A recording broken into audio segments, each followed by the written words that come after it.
আপনারা শুনছেন horror story with চঞ্চল। কাল্পনিক ভূতের অসাধারণ সমস্ত কাহিনী। ভূত যখন কথা বলে।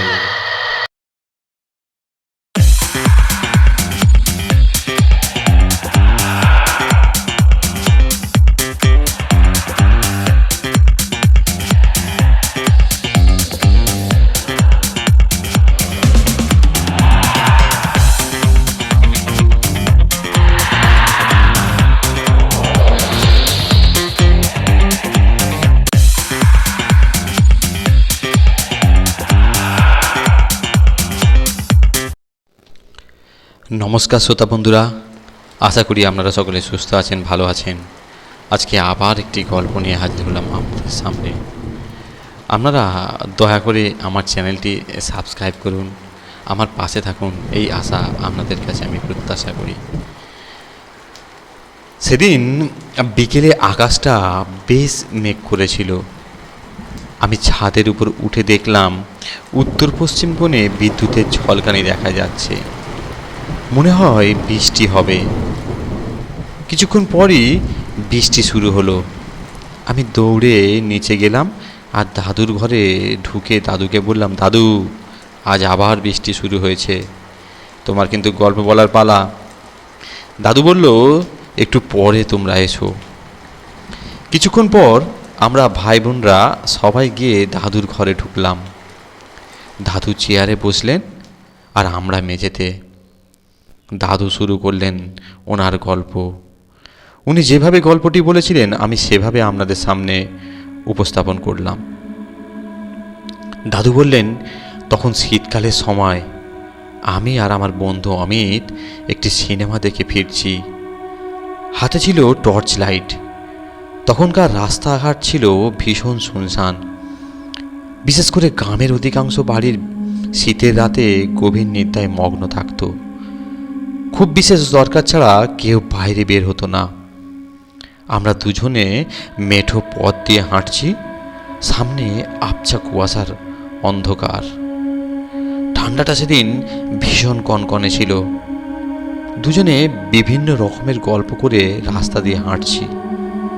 আমরা যে রাস্তা দিয়ে হাঁটছিলাম তার পাশে ছিল গভীর বাঁশবাগান, আর তার একটু দূরে একটি বড় জাম গাছ।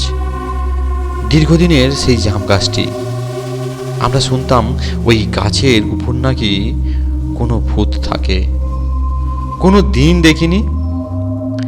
সেদিন আমরা যখন ওই গাছের একটু দূরে ছিলাম, বাঁশবাগানের মধ্যে একটা হাওয়ার ঝটকা অনুভব করলাম। আর আমাদের নাকে ভেসে আসতে লাগলো একটা বিশ্রী বোটকা গন্ধ। একটা অস্বাভাবিক আবহাওয়া অনুভব করলাম আমরা দুজনে সেসব পরিস্থিতিকে আমরা পাত্তা না দিয়ে ক্রমশে এগিয়ে যেতে থাকলাম। অন্ধকারের মধ্যে অমিত দেখতে পেল কে যেন একজন ওই জাম গাছ থেকে নামছে এবং ওই গাছের গোড়ায় দাঁড়িয়ে। আমি ভালো করে দেখলাম দূর থেকে আবছা একটি মূর্তি হাতে কি একটি নিয়ে দাঁড়িয়ে আছে। তখনও টর্চ আমরা জ্বালিনি। কাছে এসে দেখলাম একটি রুগ্ন চেহারা একজন ছোকরা গোছের ছেলে হাতে একটা সরা নিয়ে দাঁড়িয়ে আছে। অমিত ভয়ার্থ গলায় বলে উঠল, কে ওখানে?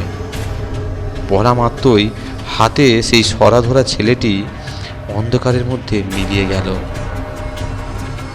শীতের রাতে দুজনে ঘামতে থাকলাম। দ্রুত বাড়ির দিকে পা বাড়াতে লাগলাম। কিন্তু সেই ছোকরা ছেলেটি সরা হাতে আমাদের সামনে হাঁটতে লাগলো। কি বিভৎস আর ভয়ঙ্কর সেই মুহূর্ত! আমি দেখলাম সেই ছোকরাটি এক হাতে তার মুন্ডুটা ধরে নিয়ে আমাদের দিকে ঘুরে রাস্তার মাঝে দাঁড়ালো আর ঘোনা গলায় বলতে থাকলো, তোরা কোথা থেকে ফিরছিস? আমাদের বুকের রক্ত জল হয়ে গেছে, থরথর করে কাঁপছি। আমি কাঁপা গলায় সাহস নিয়ে বললাম, কে কে কে কে কে তুমি? উত্তর এলো, আমায় চিনতে পারছিস না? আমি তরুণ। দিঘির পাড়ে মাঠের ধারে বাড়িটায় থাকতাম। অমিত চিনতে পারল। অমিত বলল, তুমি তো অনেক দিন আগে মারা গিয়েছিলে। উত্তর এলো, আরে কিন্তু আমি বাবার মৃত্যুর 1 বছরের মধ্যেই মারা যাই। তাই বাবার কাজ করবো বলে আমি সরা হাতে এই রাস্তায় ভিক্ষায় বের হই। তা নইলে আমার আত্মা মুক্তি পাবে না। কতদিন ধরে ওই জাম গাছ আর রাস্তায় ঘুরছি, কিন্তু কাউকে পাইনি। তাই তোদের থেকে সাহায্যের জন্য নিচে নেমে দাঁড়িয়েছিলাম। তোরা ভয় পেয়েছিস দেখে আবার এগিয়ে এলাম। আমি পকেট থেকে কিছু টাকা ওই সরার উপর দিতে সেই ছায়ামূর্তি আস্তে আস্তে অদৃশ্য হয়ে গেল। তারপর আমরা কিছুটা এগিয়ে এলাম। আমি পকেটে যা টাকা ছিল তাই দিয়ে দিয়েছিলাম। দুজনে খুব দ্রুত বাড়ি ফিরে এসে কাউকে কিছু না বলে ঘুমিয়ে পড়ি। সকালে উঠে যখন বাজার যাওয়ার জন্য প্রস্তুত নিলাম, দেখি জামার পকেটে সেই টাকাগুলি বিদ্যমান। অথচ আমার ভালোভাবে মনে আছে সব টাকা আমি ওই সরায় দিয়ে দিয়েছিলাম। আমি আজও ভেবে পাই না সেই টাকাগুলি কিভাবে এলো আমার কাছে, কে দিল। তবে তারপর থেকে আর আমি কোনো দিন গভীর রাতে ওই রাস্তা দিয়ে যেতাম না, কারণ যদি আবার ওই ভূতের খপ্পরে পড়ি। অনুগ্রহ করে আপনারা আমার চ্যানেলটি সাবস্ক্রাইব করুন, আমার পাশে থাকুন। আপনারা সুস্থ থাকুন, ভালো থাকুন। ধন্যবাদ।